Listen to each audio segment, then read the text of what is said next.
Hi friends, இன்றைக்கி நம்ம பார்க்க போகிறது சசி டைரக்ஷனில் நம்மளோட விஜய் ஆண்டனி நடித்து ஏற்கனவே வந்து பிச்சைக்காரன் படம் மாதிரி அதே கூட்டணியில் அடுத்து வந்திருக்க படம் பேர் தான் நூறு சாமி.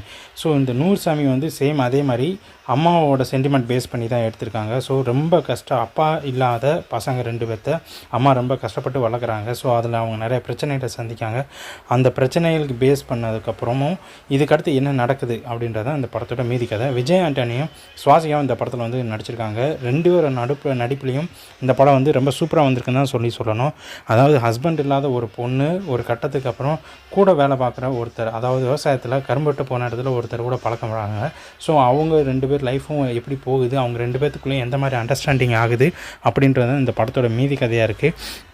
கதையை பொறுத்தளவில் இது வந்து நம்ம ஏற்கனவே பார்த்த கதை தான். மக்கள் வந்து இப்படிலாம் இருக்காங்கன்றது நமக்கு தெரியும். அது மட்டும் இல்லாமல் ஒரு ஹஸ்பண்ட் இல்லாத ஒரு பொண்ணை வந்து எப்படிலாம் சமூகம் பார்க்குது, அவங்கள எப்படிலாம் ட்ரீட் பண்ணுறாங்க அப்படின்றதும் இந்த படத்தில் வந்து ரொம்ப பயங்கரமாக சசி சொல்லியிருக்கிறாரு. ஸோ இதுக்கு அடுத்து அந்த கூட இருக்கிற விஜய் ஆண்டனி வந்து அவங்க கல்யாணம் பண்ணணும் அப்படின்னு முடிவெடுக்கும்போது பசங்களுக்கு அவங்களோட ரியாக்ஷன் என்ன, அவங்க எந்த மாதிரியான ரியாக்ஷனை காட்டுறாங்க அப்படின்றது, இவங்க 2 பேத்துக்கும் நடுவுலையும் எந்த மாதிரியான கெமிஸ்ட்ரி ஒர்க் அவுட் ஆகிருக்கு அப்படின்றது அந்த படத்தோட மீதி கதை. ரொம்ப மோசமான சில விஷயங்கள் சொல்லப்பட்டிருந்தாலும் சமூகத்தில் நடந்த சில உண்மையான கருத்துக்களை சசி இந்த படத்தில் வந்து ரொம்ப தெளிவாகவும் ரொம்ப தைரியமாகவும் சொல்லியிருக்கிறாரு. அது மட்டும் இல்லாமல் கருணாஸ் இந்த படத்துலையும் வந்து சில விஷயங்களை வந்து ஓப்பனாக சொல்லணும்னு ட்ரை பண்ணியிருக்காங்க. பட் அதால் முடியலன்னு தான் சொல்லணும்.